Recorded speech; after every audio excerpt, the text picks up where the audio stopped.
Hello दोस्तों, कैसे हैं आप सब। उम्मीद करता हूँ आप सब अच्छे होंगे, स्वस्थ होंगे, मस्त होंगे।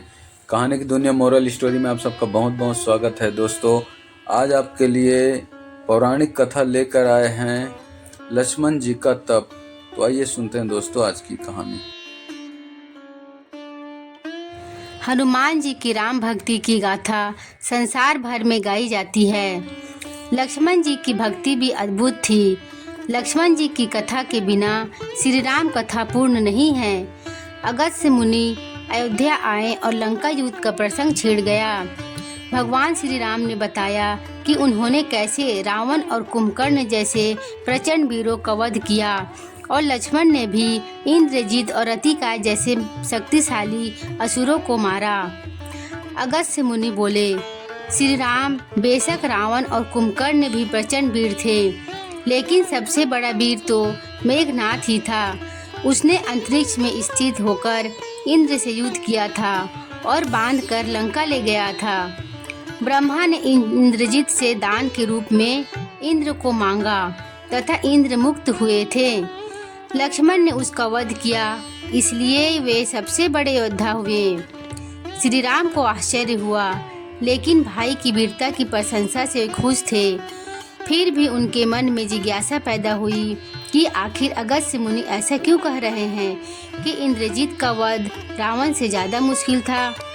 अगस्त्य मुनि ने कहा, प्रभु इंद्रजीत को वरदान था कि उसका वध वही कर सकता है जो 12 वर्ष तक न सोया हो, जिसने 12 साल तक किसी स्त्री का मुख न देखा हो और 12 साल तक भोजन न किया हो। श्री राम बोले, परंतु मैं वनवास काल में 12 वर्षों तक नियमित रूप से लक्ष्मण के हिस्से का फल फूल देता रहा। मैं सीता के साथ एक कुटी में रहता था। बगल की कुटी में लक्ष्मण थे। फिर सीता का मुख भी ना देखा हो और 12 वर्षों तक ना सोया हो, ऐसा कैसे संभव है। अगस्त्य मुनि सारी बात समझकर मुस्कुराए। प्रभु से कुछ छुपा है भला। दरअसल सभी लोग सिर्फ श्री राम का गुणगान करते थे, लेकिन प्रभु चाहते थे कि लक्ष्मण के तप और वीरता की चर्चा भी अयोध्या के घर घर में हो। अगस्त्य मुनि ने कहा, क्यों न लक्ष्मण जी से पूछा जाए। लक्ष्मण जी आए। प्रभु ने कहा कि आपसे जो पूछा जाए उसे सच सच कहिएगा। प्रभु ने पूछा, हम तीनों 14 वर्षों तक साथ रहे, फिर तुमने सीता का मुख कैसे नहीं देखा। फल दिए गए फिर भी अनाहारी कैसे रहे और 14 साल तक सोए नहीं, यह कैसे हुआ।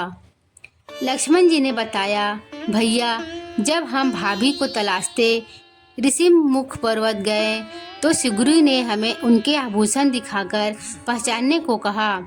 आपको स्मरण होगा कि मैं तो सिवाय उनके पैरों की नुपुर के कोई आभूषण नहीं पहचान पाया था, क्योंकि मैंने कभी भी उनके चरणों के ऊपर देखा ही नहीं। 14 वर्ष तक नहीं सोने के बारे में सुनिए। आप और माता एक कुटिया में सोते थे। मैं रात भर बाहर धनुष पर बाण चढ़ाए पहरेदारी में खड़ा रहता था। निद्रा ने मेरी आंखों पर कब्जा करने की कोशिश की तो मैंने निद्रा को अपने बाणों से भेद दिया था। निद्रा ने हार कर स्वीकार किया कि वह 14 साल तक मुझे स्पर्श नहीं करेगी, लेकिन जब श्री राम का अयोध्या में राज्याभिषेक हो रहा होगा और मैं उनके पीछे सेवक की तरह छत्र लिए खड़ा रहूंगा, तब वह मुझे घेरेगी।